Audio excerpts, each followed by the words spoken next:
Where is my daughter? She's gone.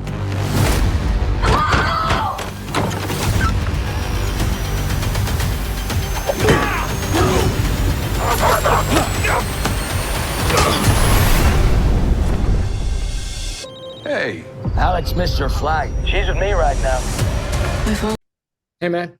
Hey, how's it going? Great. How are you? I'm good. I gotta say, it's an absolute honor to be talking with you. I've been a huge fan for so many years since I was a little kid, and Oh, thank you. and I gotta tell you, this might be perhaps one of your best roles yet. I had to watch both movies, and you were one of the best bad guys I've seen in recent years. Oh, man, I appreciate that. Thank you so much. So my first question is, what attracted you to the role of Stanley? Well, you know, it's it's uh it's not usual that you get the opportunity to play the bad guy who isn't really a bad person. He's somebody that is put into a position to do bad things, but it's for the greater good of the whole. Stanley's a survivor, and he is a leader of an off-grid culture, a civilization that he has put together, and this sort of small village is on the brink of extinction. And due to causes that he can't control, he's forced to try to fix things in another way, even if that includes something like kidnapping. So, it's not like he's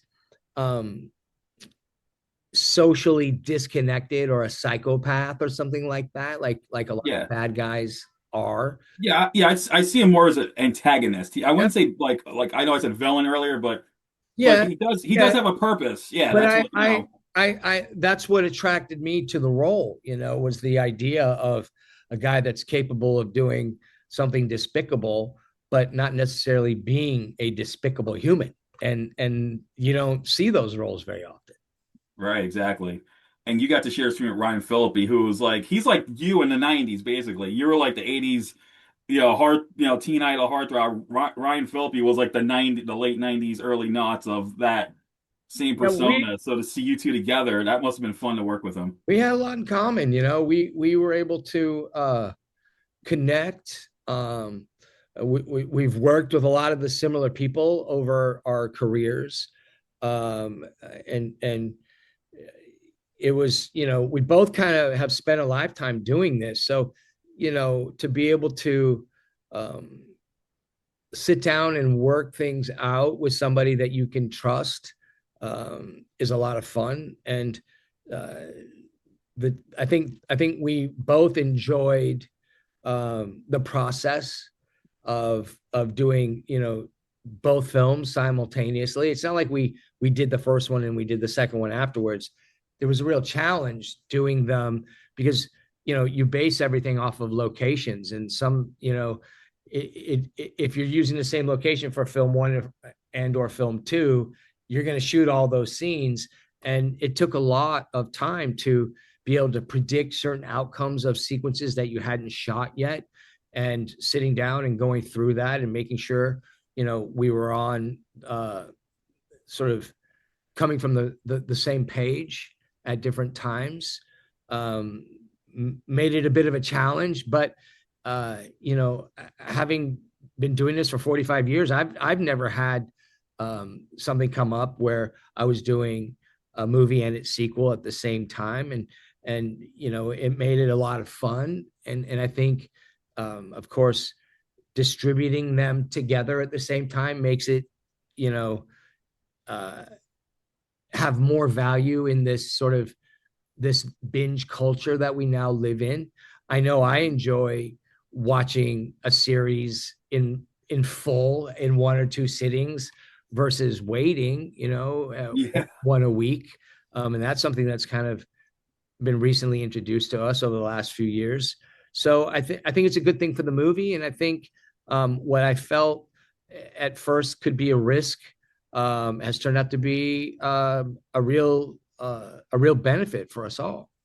Yeah, and what I really liked was, like you play this leader of this community, and it's like it makes me wonder, did some of these younger actors come up to you and would they ask for advice, considering how long you've been in films for so many years?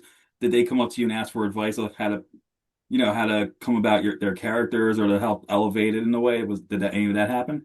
Well, there's a lot of when you've done it as long as I have, inevitably, you have to understand when I was a kid, all we had was movies and, Yeah. a few ragtag magazines, but people watched movies back then. So a lot of people grew up with me, and there's a trust that comes with that when you're on the set, and people will come up and ask me questions, and we can discuss things like, character choices or plot points or decisions that need to be made as far as how something or a sequence needs to be done.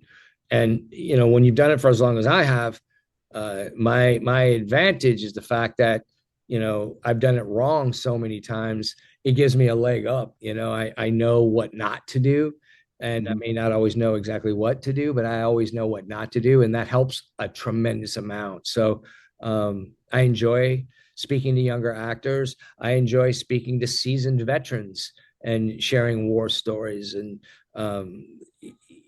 it's a small town, it's a small business, and you'd be amazed at how often our paths cross each other with, it's sort of the 6 degrees of Kevin Bacon syndrome. It's you tend to work with the same people a lot, and you kind of you pull them into your experience more than once, and then when you get a fresh face and a new person, it's always fun to share your experience and your knowledge and wisdom when asked for it. Yeah, and you held your own in the action scenes too. Whenever you had to do some sort of action scene, you did pretty well as well. Like, what was that like doing your action scenes? And Well, my father spent a lifetime as a stuntman in Hollywood, and I thought I was going to do stunts when I was younger. So I've never shied away from a good action sequence. I really love fight choreography. Uh, it's a skill, and it can be complicated at times. But when you work with really good people, good stunt people like we had on this film, it becomes fun and easy. And Ryan has a black belt in 2 different martial arts, and he's yeah. experienced with action himself. So there's a trust factor that comes along with that. And when you trust people that have that kind of experience, it becomes easy, and the work is, you kind of look forward to getting into it as opposed to hoping somebody doesn't get hurt. And that really changes the game when you're working with somebody that A, is fearful, B, doesn't have the experience behind doing action sequences, and it can get a little hairy. Yeah, so finally, what's next for you that you can talk about after this? Do you have any more roles like this, basically? Because that'd be Well, pretty cool. right now I'm actually working on I'm directing and producing a documentary on the making of The Outsiders, which Oh, I can't nice. believe has never been done, but I'm in the middle of that. That's great. And I'm putting together a new television series that's a Western that I can't get into right now, but I'm really excited about. And I'm off to go do a movie with DB Sweeney and Mina Suvari here in a couple of weeks in North Carolina. So they're keeping me busy. That's awesome. And I'm glad you're keeping busy. And everyone, 1 Mile, Chapter 1 and Chapter 2 are both coming out this Friday. This is the guy to see in this movie, along with Ryan Philippe and the great cast. And it's been a pleasure to talk to you. And I cannot wait to see, especially the documentary on The Outsiders, because that's one of my favorite movies of all time. Thank you, Albert. I appreciate your time, brother. All right. Take care. Stay awesome Okay, as man. always.